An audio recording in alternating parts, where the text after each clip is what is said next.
Welcome to food care channel. আজকে আলু দিয়ে চিকেন কারির একটি স্পেশাল ডিশ রেসিপি শেয়ার করতে যাচ্ছি। আশা করি কেউ যদি রেসিপিটি পুরোপুরি ফলো করেন তাহলে খুব ভালো একটি চিকেন রান্না শিখে যাবেন। প্রথমত 1 কেজি পরিমাণ চিকেনের মধ্যে আমরা 1 চামচ মরিচ গুঁড়া, 1 চামচ হলুদ গুঁড়া, 1 চামচ ধনিয়া গুঁড়া দিয়ে একটু ভালো করে মাখিয়ে নিলাম।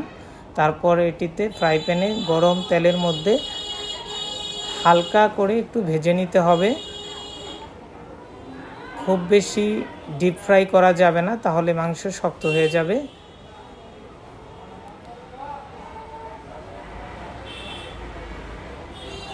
পরবর্তীতে আমরা এই চিকেনগুলোকে একটু তেল ঝরিয়ে উঠিয়ে আলাদা একটি পাত্রে রেখে দেব এবং সেই তেলের মধ্যে আবার আমাদের যে আলুগুলো আছে সেগুলো একটু ফ্রাই করে নেব।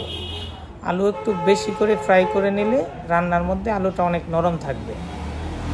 পরবর্তীতে আমরা ওই একই তেলের মধ্যে পেঁয়াজ কুচি, 2 টুকরা দারচিনি, 3টি তেজপাতা, 4টি সাদা এলাচ, 2টি কালো এলাচ, কিছু গোলমরিচ দিয়ে ভালো করে একটু ফ্রাই করে নেব।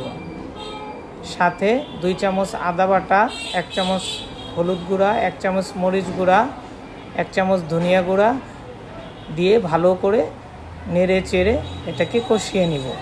যখন উপরে তেল ভেসে যাবে তখন হালকা একটু পানি দিয়ে এবং সাথে আলু চিকেনগুলোকে ভালোভাবে মিশিয়ে নিতে হবে এবং সামান্য একটু গরম পানি দিয়ে এটাকে দমে 15 থেকে 20 মিনিট রান্না করে নিতে হবে। 15 থেকে 20 মিনিট পর কয়েকটা কাঁচামরিচ দিয়ে ঢাকনাটা খুলে দিতে হবে।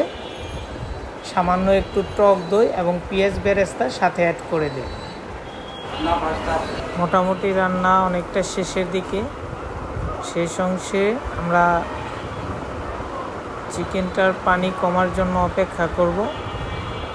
যখন পানিটা কমে যাবে তখন মোটামুটি